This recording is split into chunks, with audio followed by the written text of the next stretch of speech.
আসসালামু আলাইকুম। আমি মোহাম্মদ ইব্রাহিম, ঢাকা মিরপুর কল্যাণপুর থেকে বলছি। ওয়েলকাম টু আপনাদের ইলেকট্রনিক্স। তো বরাবরের মতো আরেকটা এমপ্লিফায়ার ময়মনসিংহ থেকে একজন বড় ভাই আসলে কুরিয়ার করে পাঠায় আমাদের কাছে। তো এমপ্লিফায়ারটি সাভার অন্ধ মার্কেট থেকে করা থাকে। আগে আমি বলি, আমরা কারোর সাথে রেষারেষি বা কারোর সাথে কোনো দণ্ড এই ধরনের কোনো কাজ পছন্দ করি না। কাস্টমাররা অনেক জায়গায় অনেকভাবে প্রতারিত হওয়ার পরে আমরা অ্যাভেলেবেল তাদের কাজগুলো করে থাকি। এমপ্লিফায়ারটির ভিডিও আপনারা শুরু থেকে শেষ পর্যন্ত দেখবেন। আমি এমপ্লিফায়ারটি কিভাবে করছে, কারা করছে, আমি কারোর নাম উদ্দেশ্য করে কিন্তু বলছি না, কিন্তু এমপ্লিফায়ারটি কিভাবে করা হয়েছে সেটাই আমি আপনাদেরকে দেখাবো। আমার ছোট ভাই ইসমাইল এখনই খুলবে। ইসমাইল, এমপ্লিফায়ারটা খুলো। আপনারা একটু ভিডিওর সাথেই থাকবেন।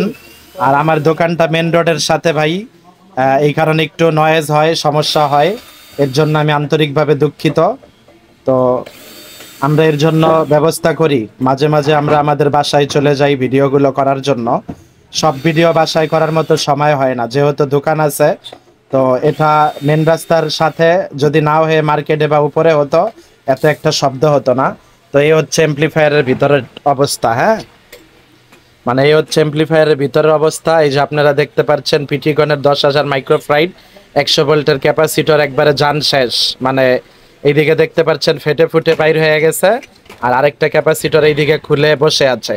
আর আমি কি বলবো বলেন, বললে তো অনেকের গায়ে লেগে যাবে। এটা সাভার অন্ধ মার্কেট থেকে করা। কার করা বা কে করেছে এটা আপনারা অবশ্যই ধরে নিতে পারবেন। আমরা কারোকে ছোট করে করার মতো কথা বলি না। এটা কি বানাইছে, মানে এটা কি কোন এমপ্লিফায়ার হইছে? মানে এটা কি কাকের বাসা? মানে এগুলা কি বানাইছে? মানে এগুলা কি কোন এমপ্লিফায়ার? এখন এই এমপ্লিফায়ারটা যার, উনি কি বলছে আমাকে যে ভাই এটা ভাঙ্গারির দোকানে ফালাই দিবেন। এই এমপ্লিফায়ারটা পুরা সম্পূর্ণ ভাঙ্গারির দোকানে ফালাই দিতে বলছে আমারে, যে এমপ্লিফায়ারের কিচ্ছু আপনি ব্যবহার করবেন না, ভাঙ্গারির দোকানে ফালাই দিবেন, এইভাবে আর কি বলছে। তো ট্রানজিস্টর ফিটিং করছে, মানে কাঠ স্ক্রুপ আছে, ওই কাঠ স্ক্রুপে যেগুলো আর কি কাঠে লাগায়, ওই স্ক্রুপ দিয়ে ট্রানজিস্টর ফিটিং করছে। ভাই আমি কাউকে ছোট করার উদ্দেশ্য না, আমার ছোট করার উদ্দেশ্য না। এটা কি কোনো কাজের কোয়ালিটির ভিতরে পড়ে? মানুষের এত কষ্টের টাকা, আপনারা কাজ শিখে তারপরে কাজ করেন। হাজার হাজার মানুষ আপনাদেরকে কাজ করায়, অনেক আপনারা হয়তো ইনকাম করেন, অনেক এমপ্লিফায়ার বানান, তাহলে কি এইটা কাজের কোনো নমুনার ভিতরে পড়ে কিনা? কাস্টমার ভাই এত পরিমাণ দুঃখ প্রকাশ করছে, মানে উনি এত পরিমাণ মন খারাপ, আমারে বলছে যে ইব্রাহিম ভাই এইটা আপনি একবারে মানে ভাঙ্গারির দোকানে ফালাই দিবেন, এইটা দিয়ে আমারে কোনো মাল বানায় দিবেন না, আপনাদের যেই বোর্ড আছে ওইগুলা দিয়া নতুন করে বানায় দিবেন। তো এই হচ্ছে মানুষের পরিস্থিতি, আর এইভাবে মানুষে প্রতারণার শিকার হয়। আর এই ট্রান্সফরমারটা দেওয়া হতো কি অবস্থা এটার। ইসমাইল ঘোরাও তো দেখি, এইদিকে ঘোরাও, কোনো দিকে আচ্ছা ঠিক আছে। ও এই জায়গায় তো দেখা যাইতাছে, ও স্বর্ণ দেখা যাইতাছে একবারে, মানে অ্যালুমিনিয়াম দেখা যাইতাছে আর কি। এই সাইফুল একটু করো তো, এটা একটু দেখাও তো সবাই রে। আচ্ছা আমি একটু দাঁড়ান, আমি একটু পুশ করে আপনাদেরকে দেখাচ্ছি। তো একেবারে পিওর কোয়ালিটির 100% অ্যালুমিনিয়াম ব্যবহার করা হয়েছে, আপনারা দেখতে পাচ্ছেন। তো এটা কিন্তু অলরেডি মানে এইদিকে ওই যে ক্যাপাসিটরের সার্কিটের সাথে ঘষা খেয়ে খেয়ে আসলে কিন্তু এটার এই অবস্থা হয়েছে। আর এই যে ক্লাস ডি, এই ক্লাস ডির ব্যাপারে বড় মানে অনেক অসন্তুষ্ট আমার এই কাস্টমার, অনেক অসন্তুষ্ট।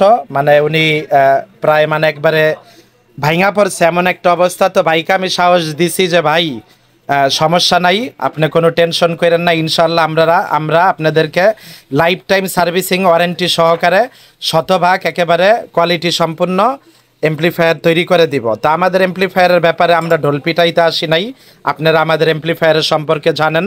আমাদের এমপ্লিফায়ার এরকম ফ্রিতে কাকের বাসা পাওয়া যায় না, আমরা টাকা দিয়েও এরকম কাকের বাসা কইরা দিন আমাদের এমপ্লিফায়ারে। ঠিক আছে, এই যে এইদিকে একটা সার্কিট, ওইদিকে একটা সার্কিট, ঠিক আছে, এইদিকে সার্কিট ঝুলতাছে, কই ঝুলন্ত সার্কিটটা কই, এই যে এইদিকে একটা সার্কিট এইভাবে ঝুলতাছে। এইভাবে আমরা কখন এমপ্লিফায়ার বানাই না। আর কারোকে মানে অসন্তুষ্ট করা, কাউকে ছোট, তো আমরা দেখাইলাম, বারবার বললাম কাউকে ছোট করা আমাদের কোনো কাজ না ভাই। কাজ যদি ভালো করে করেন অবশ্যই আপনাদের প্রশংসা করব, আর খারাপ করে করলেও ভাই আপনাদের দুর্নাম করতে পারবো না, কারণ গীবত গাওয়া দুর্নাম করা ঠিক না। তো আমি যতটুকু পারছি আপনাদেরকে দেখাইছি। তো পরবর্তী অ্যাম্প্লিফায়ারটির ভিডিও নিয়ে খুব দ্রুত চলে আসব। আমাদের পেজটার পাশেই থাকবেন। অ্যাম্প্লিফায়ারের পরবর্তী এই অ্যাম্প্লিফায়ারটাই আমি কিভাবে তৈরি করি ইনশাল্লাহ, মানে এটা তো উনি বলছে ভাঙ্গারির দোকানে ফালাই দিতে, তো উনি এটা নিবেও না। আমি ব্যাগ দিতে চাইছিলাম, বলে যে ভাই ভাঙ্গারির দোকানে এইটা ফালাই দিবেন, এটা আমার নেওয়ার কোনো ইচ্ছা নাই, আপনি নতুন করে একটা অ্যাম্প্লিফায়ার তৈরি করে দিবেন।